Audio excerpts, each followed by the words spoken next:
Olu, Hola chicos. ¿cómo andan? Bueno, me llegaron muchos mensajes de Martín, ¿por qué no haces más al teatro con Martu? Hacete un teórico. Y la verdad que así como vemos buen teatro, el teatro de revistas, el vedeterío, lo mejor que tiene la escena porteña para brindarnos, también podemos hacer un espacio de reflexión teórica. Así que pregunten en el método Instagram: chicos, ¿qué quieren saber sobre lo que yo sé, digamos, ¿no? Porque tampoco es que haya un saber total sobre la actuación, sobre cómo hacer una pavada, sobre cómo hacer un personaje, sobre cómo divertirse, sobre cómo hablar en público. Bueno, todas preguntitas que aparecen que, debo decir, no tienen una solución mágica, pero ahora vamos a eso. Ya es tiempo que yo comparta tantas cosas que he aprendido en los últimos 35 años. Bueno, lo primero que tengo para decir es que actuar se aprende actuando. No hay un espacio, un método, un lugar donde uno vaya y ahí, digamos, se aprende un saber total, se aprende un método por el cual te garantizan que si vos haces eso vas a poder actuar. Es un problema abierto, es el problema de la representación, en donde, bueno, a partir de ahí, de esas dificultades, por supuesto que el entrenamiento ayuda a eso, a tomar contacto con esas dificultades, a partir de esa problemática, bueno, uno puede ir desandándola, pero lo cierto es que actuar se aprende actuando. Otra de las aclaraciones que quiero hacer es que todo esto en mi caso es cambiante, o sea, yo no hay una posta que tenga, sino que la voy cambiando a medida que voy pensando distintas realidades o topándome con otras dificultades. Entonces un año digo una cosa, otro año digo otra. 15 años de carrera. No hay un saber total sobre la cuestión teatral. Me pasa que por ahí un año digo una cosa, al año siguiente digo no, bueno, pero quizá no era tan así. O sea, no crean en que hay una sola forma de abordar el problema. Y más ahora, estamos en un contexto en donde el mundo ha vivido un gran cambio. A mí me pasa mucho que, por ejemplo, durante la pandemia me costó mucho mirar cosas, leer cosas, porque me parecía que alrededor, más allá de, obviamente, la cuestión sanitaria, al alterar nuestras vidas tan radicalmente, había un hecho de una ficcionalidad tan grande que era mucho más interesante ver a cómo la gente iba viviendo ese proceso que ver un hecho artístico en sí. O sea, el hecho artístico me parece que en este tiempo pasó por ver cómo se modificaban nuestras vidas radicalmente, ¿no? Las conductas, obviamente, no digo que no exista lo sanitario, digo que justamente el ver cómo se trastocaban todas las seguridades o todas las bases hacen que uno se sienta más convocado por esas modificaciones que por justamente una propuesta, digamos, artística, una obra de teatro, una película, lo que fuere, ¿no? Bueno, voy con las preguntinas. ¿Qué es actuar bien? ¿Es lo mismo actuar bien que ser creíble? Gran pregunta. Insisto, todo esto que yo diga son cosas que me parecen a mí, se pueden discutir, se pueden refutar. En lo personal siento que no hay una forma de actuar bien y una forma de actuar mal. Me parece que hay formas de construir ficciones que interpelan más. Justamente me parece que cuando uno hace una producción trata de alguna manera de conmover, de despertar algo en el sentido del otro, ¿no? Entonces me parece que no hay un actuar bien o un actuar mal. A partir de esta primera pregunta me parece que está bien encadenada con la segunda, que es lo mismo actuar bien que ser creíble? Bueno, es bastante importante que la gente pueda creer que esa mentira que nosotros estamos narrando, bueno, en cierto momento haya una invitación a integrar ese mundo ficcionado. 2. ¿Cómo se hace para vivir el aquí y ahora? La presencia escénica, ¿cómo se logra? Bueno, el aquí y ahora es como un eje, digamos, en donde todas las disciplinas de entrenamiento teatral apuntan a que uno pueda estar presente viviendo ese momento, habitando esa mentira. Es un punto de llegada el aquí y ahora, ¿no? O sea, trabajar con lo que te está pasando en ese momento, en esa circunstancia, no a uno, sino al personaje que a uno interpreta, que también es uno, porque, digamos, todos los personajes de alguna manera son un aspecto de uno.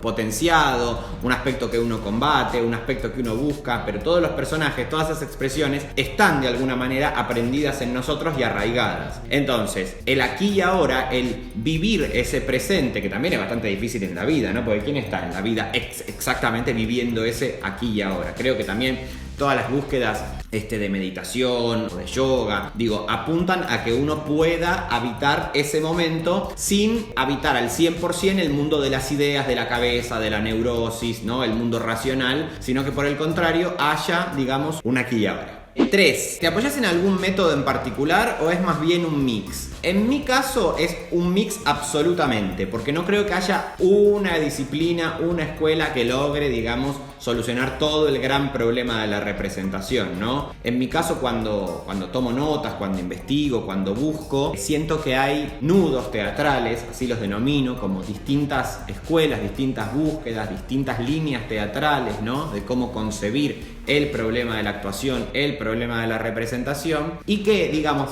plantean distintos caminos para habitar el mismo problema, ¿no? Justamente el aquí y ahora es uno de los grandes problemas teatrales. Entonces, me parece que, por ejemplo, la lógica de la improvisación, esto de la búsqueda del aquí y ahora, ¿no? La búsqueda incluso del juego, la búsqueda del presente, es un problema que distintas disciplinas van intentando solucionar ese problema de cómo lograr la credibilidad en el personaje, el juego, el goce, el poder transmitir verdad ficcionada, por supuesto, de distintas maneras. Entonces, en mi caso, yo nunca soy militante de esta escuela, esta disciplina, Meyerhold, Stanislavski, Lecoq, digo, nunca estoy atado a una búsqueda teatral en puntual, sino que por el contrario me interesa como ir buscando distintas formas de abordar ese mismo problema. 4. ¿Se puede empezar a actuar de grande? Tengo 25. Bueno. No, momento. Yo ya directamente me retiro de la galaxia. Chicos, ¿a vos te parece que sos grande teniendo 25? Realmente, igual me parece que esto es un problema generalizado, que la vida digital ahora con la preeminencia de lo nuevo y que todo queda viejo al instante que es mostrado o ve la luz, me parece que obviamente hay gente de 25 que ya se siente grande. Entonces, bueno, esto es, digamos, algo más colectivo, ¿no? Primero, no sos grande, pues para eso sos grande, qué sé yo, no sé. Yo no creo que a los 25 uno sea grande, pero me parece que no hay un momento en donde uno empiece a actuar desde la decisión de empezar a actuar. No hay un momento donde uno dice, bueno, a partir de ahora voy a actuar. Uno está actuando todo el tiempo, muchas veces actúas. Esto es quizás una idea un poco más compleja, que necesita un poco más de desarrollo de tiempo, pero sí me parece que uno interpreta todos los días muchos personajes. No es lo mismo cómo es uno con un amigue que como con alguien con quien trabaja, como con quien se vincula afectivamente, con sus padres, con sus hijos. Estoy enamorado de mi hija. No es que uno esté haciendo personajes ficcionados, ¿no? No es que uno esté mintiéndoles a esas personas, pero sí que uno se posiciona y acciona de cierta manera acorde a el vínculo que tiene con los demás. Y eso es uno de los ejes constitutivos de lo teatral, ¿no? La otredad, el problema de la otredad, el problema de cómo se vincula, porque siempre que hay teatro, el teatro se hace de a dos, ¿no? Incluso en un monólogo, en un soliloquio, digo, siempre hay una construcción de un otre, que es el público, esa persona con la que estás trabajando. Muchas veces estás actuando para alguien que te divierte actuar para esa persona, un teatro quizás con muchas personas, y vos decís, no, yo estoy actuando para esa persona, o tratando de hacer reír a un técnica, un técnico, o una amiga que te está mirando. Uno siempre está actuando para alguien. Entonces, insisto, me parece que no hay un momento donde uno empieza a actuar porque toma la decisión de actuar, sino que empieza por ahí a entrenar, empieza a preguntarse más sobre cómo abordar un personaje, lo orienta a hacer una profesión de eso, o un hobby, decir, bueno, lo quiero hacer para que vean los demás esto que estoy haciendo, pero no es que uno arranca actuando en el momento en que uno o va a una escuela de teatro, o empieza a hacer una obra, o incluso hace un video, ¿no? Digo, actuar, estás en muchas ocasiones actuando, hay un mosco molestando constantemente. ¿Qué pasa? Uno está actuando muchas veces más allá de la decisión de actuar. 5. ¿Cómo saber si estás aprendiendo en un buen lugar? Bueno, primero te diría, no debería haber en el espacio de entrenamiento una búsqueda de borrar o eliminar aquellos intereses o particularidades tuyas en nombre de un método superador, ¿no es cierto? Debería justamente trabajarse con esas cosas que vos te interesan o querés expresar o te divierten, porque el juego es constitutivo en toda disciplina artística, ¿no? Digo, aquello que denominamos juego, goce, digo, eso es uno de los ejes a sostener. Entonces no debería haber ninguna búsqueda que suprima todas aquellas intereses o particularidades tuyas en nombre de un método. Obviamente no debería haber ninguna situación de abuso ni de acoso, eso es básico, pero lo aclaro porque obviamente hay muchas preguntas que me hicieron que tienen que ver con eso. Obviamente, perdón, pero hago esta aclaración, me llegaron miles de preguntas, no voy a llegar a responder todas, elegí un par que más o menos se agrupan y después, si ustedes quieren, hacemos otro video.